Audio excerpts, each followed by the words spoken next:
मानसिक तप, शारीरिक तप और वाचिक तप केवल दिखावे के लिए नहीं, उसमें सात्विकता हो, उसमें सात्विकता हो। सब जान जाए कि मैं इतना बड़ा, तो काहे को जान जाए?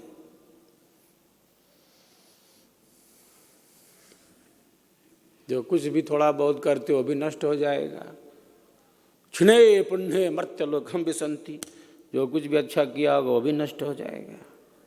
जनाने के चक्कर में पड़ोगे तो, माला के चक्कर में पड़ोगे तो, नाम के चक्कर में पड़ोगे तो, जो भी थोड़ा बहुत जीवन में अच्छा किए होगे वो भी चला जाएगा। कन्फर्म है ये। क्योंकि मांस खूब ऐसा फूल के कुप्पा हो गए तो कुप्पा तो हो गए, अब पुण्य खत्म। जो अच्छा किए हो गए, थोड़ा बहुत कुछ कर लिए हो गए तो माइनस हो जाएगा। माइनस करो इसका, बहुत उछल रहा है, बहुत माला पहना है, इसका पुण्य खत्म हो रहा है।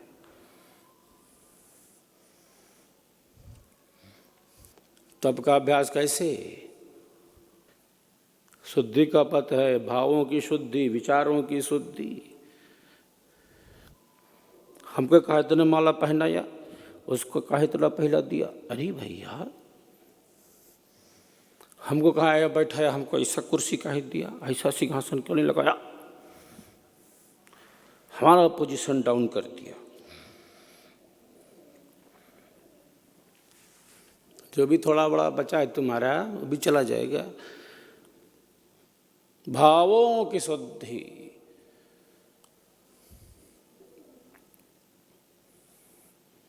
सहज अवस्था, मानसिक तप है।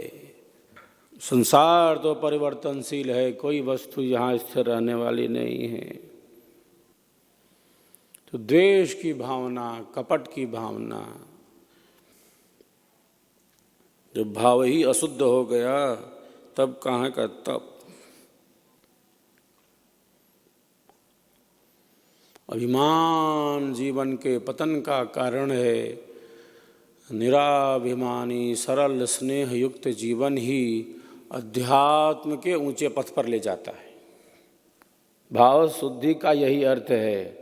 भाव शुद्ध है मतलब क्या? इसका मतलब है अहंकार नहीं है, स्वार्थ नहीं है, परमार्थ की भावना है, सबके हित का चिंतन है। मैं ये हूं, मैंने वो किया, फलाना ढमाका। खेल खत्म।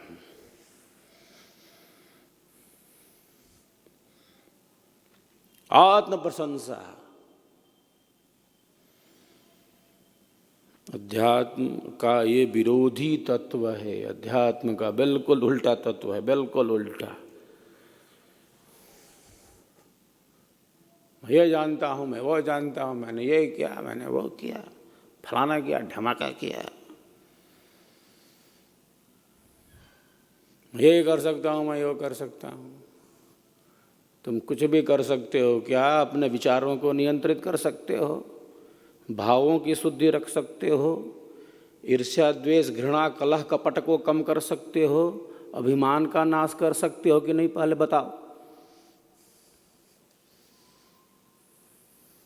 और अध्यात्म इसी पर चलता है, आंतरिक सत्प्रवृत्तियों पर चलता है।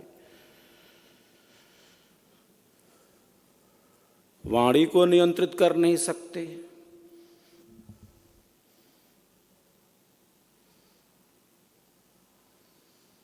वो कर सकते, वो कर सकते। मन के अधीन है तो क्या कर सकते हैं? जैसा जैसा वो कराता वही करते। वाणी भी वैसी, क्रिया भी वैसी। भाव संशुद्धि रित्ते तत्तपो मानसमुच्यते।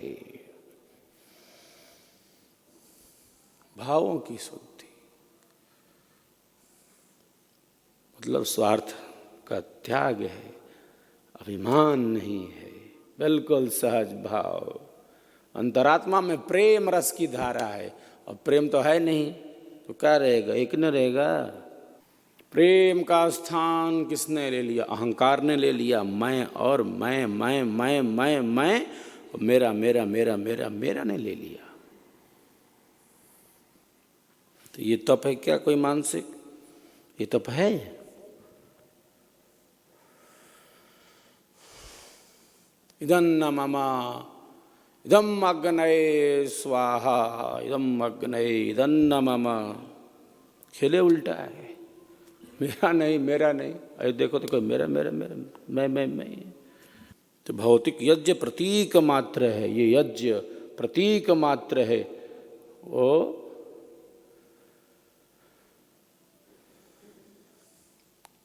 अध्यात्म की तरफ बढ़ने का संकेत करता है। तो राजसिक ना हो जाए, तामसिक ना हो जाए क्रोध, अहंकार अभिमान सर चढ़कर ना बोलने लगे, एक सहज स्थिति हो। आध्यात्मिक जीवन का प्रारंभ यहाँ से है, क्योंकि चोटिल नहीं कर सकते किसी को, न मन से, न वाणी से, न क्रिया से।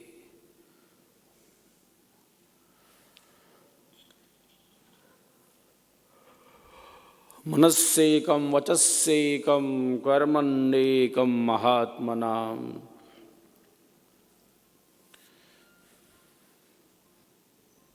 मन भी श्रेष्ठ भावों से, वाणी और क्रिया भी वैसे ही। क्रमशः हमारी शक्तियों का विकास होता है। साहब की वाणी इसीलिए तो कहती है, यह तो घर है प्रेम का, खाला का घर नाही। शीश उतारे भुइ धरे, तब बैठो घर माही।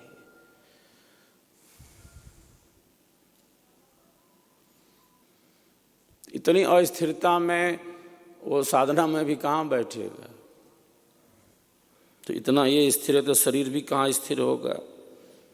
जितना उठा पटक यहाँ चल रहा है, शरीर बैठेगा?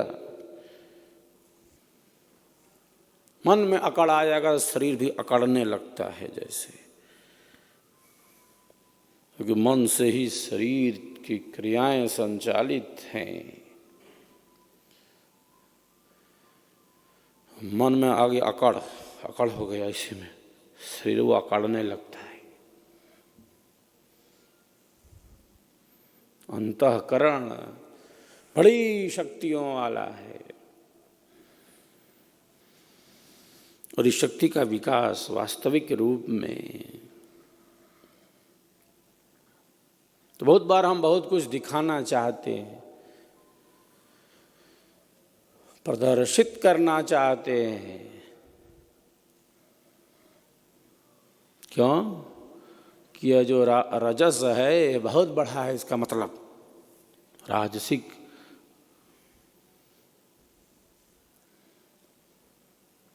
तीन गुण हैं प्रकृति के, सत्व रज और तम, त्रिगुणात्मिका है। रज और तम, राग और द्वेष ही तो साधना में बाधा उपस्थित करता है। राग और द्वेष साधना में बाधा इसी से तो है। मैत्री करना है, राग नहीं, राग नहीं।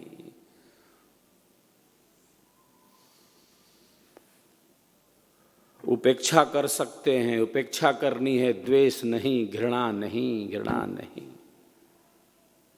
है ना? जब घृणा का भाव हो जाता है तो क्या साधना करेंगे? बोले भावों की शुद्धि हो, ये विचार, ये भाव निरंतर गतिमान रखने होते हैं। सहज विवेक स्वतः प्रकट करना होता है। शक्ति हमारे भीतर है, धर्म ही जागरूक रखता है सदैव हमको। और क्या है जीवन, क्या है धर्म? सत्य जो है उसका अनुभव करना।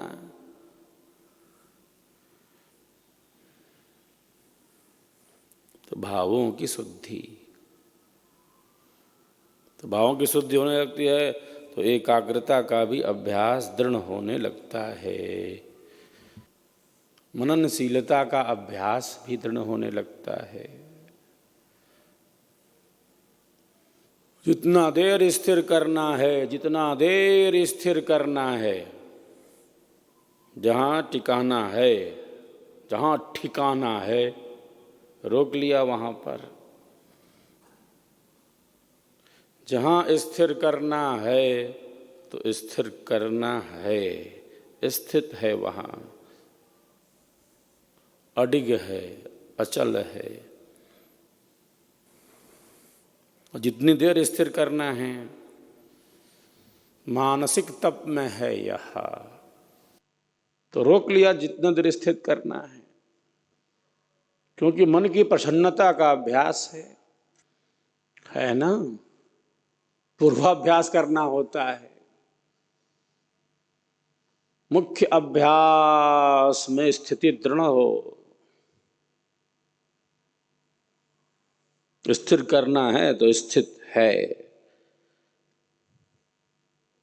और जितने समय तक करना है उतने समय तक है। पूर्व में ही उसकी स्थिति कन्फर्म है, बिल्कुल। तो मानसिक तपों का यह अभ्यास चित्त की शुद्धि का साधन है, अंतःकरण की पवित्र स्थिति का द्योतक है।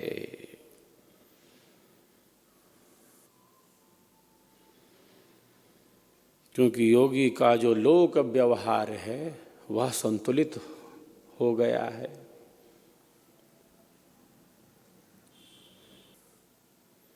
सीधे तो साधना में स्थित नहीं हो सकता, सीधे तो ध्यान की गहराइयों में नहीं पहुंच सकता। तैल धारावत, जैसे तेल की धारा बह रही है, कोई व्यवधान नहीं है, वो धारा बह रही है, गिर रही है। तो धारणा में तो अस्थिरता है, वो स्थिर कर रहा है लेकिन भटक जा रहा है। एकतानता वृत्ति नहीं है उसमें। तो कर लिया स्थिर तो स्थिर है क्या? नहीं, स्थिर ही नहीं कर पा रहा। वो तो अभ्यास कर रहा है, बैठा है, उसके बाद क्या किया? बांधने की कोशिश कर रहा है। मन बांधे सो धारणा, शब्दाकार सुध्यान। प्रायः हम कह देते हैं कि ध्यान का अभ्यास, ध्यान सीख लीजिए, आप ध्यान करिए। प्रायः यह कहा जाता है, और सामान्य अर्थों में कहना भी चाहिए। वस्तुतः ध्यान सिखाया नहीं जाता। आप ध्यान सीखे हैं तो आप सीख लीजिए।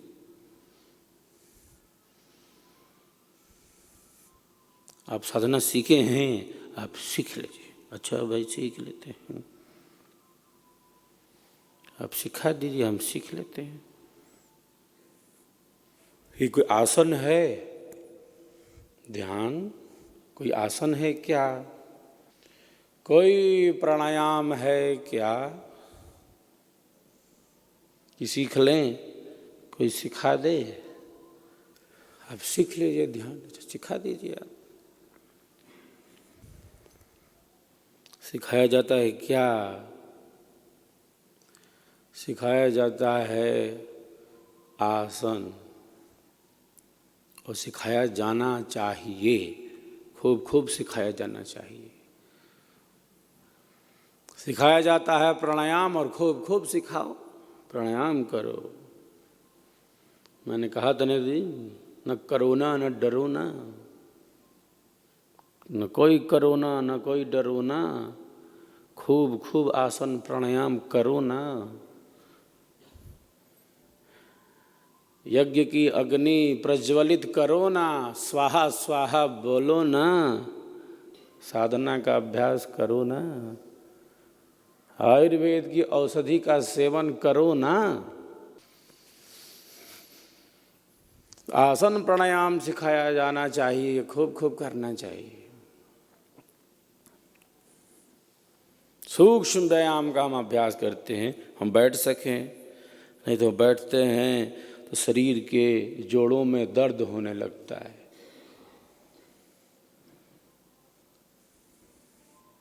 कभी घुटने में दर्द होगा तो कभी कमर में दर्द होगा,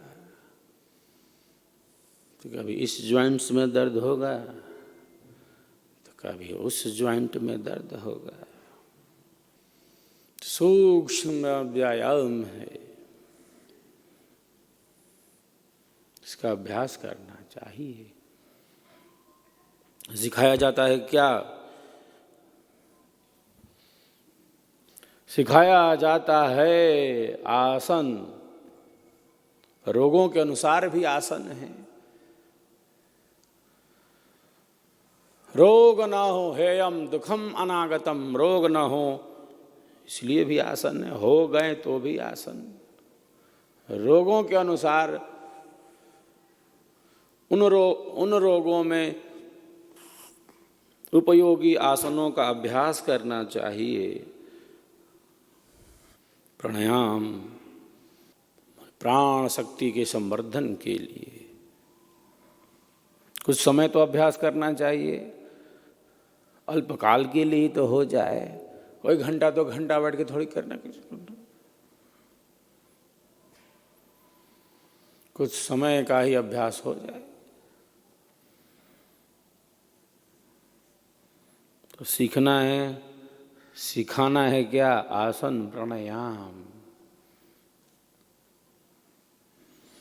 जो हम जानते हैं उसका व्यापक प्रकाश होना चाहिए, जो लोकहित समाज हित में है, सबके लिए है।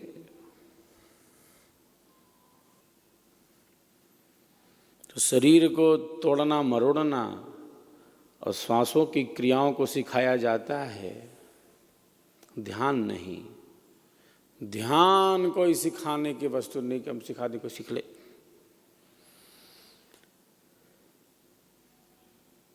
धारणा बतलाई जाती है, देश बंधस चित्तस्य धारणा, तत्र प्रत्येकतानता ध्यानम, ध्यानम निर्विषय मनः। आप बता देंगे कैसे निर्विषय मन हो गया? तो धारणा बतलाई जाती है, धारणा कहाँ पर आपको केंद्रित रहना है, यह स्थान है।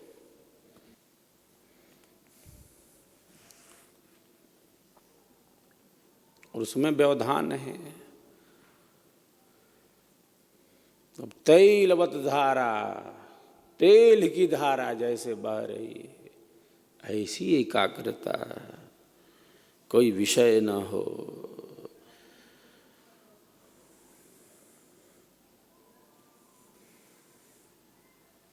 जैसे ध्येय में ही स्थित हो गया हो। ध्यानम निर्विषयम मनः, कितना सूक्ष्म और बृहद स्वरूप है इसका। क्योंकि दुख का अनुभव नहीं है, फिर वही आया, दुख नहीं वहाँ। जहाँ उस धारा में स्थित हो गया, दुख मिलेगा उसको। दुख का अनुभव नहीं है।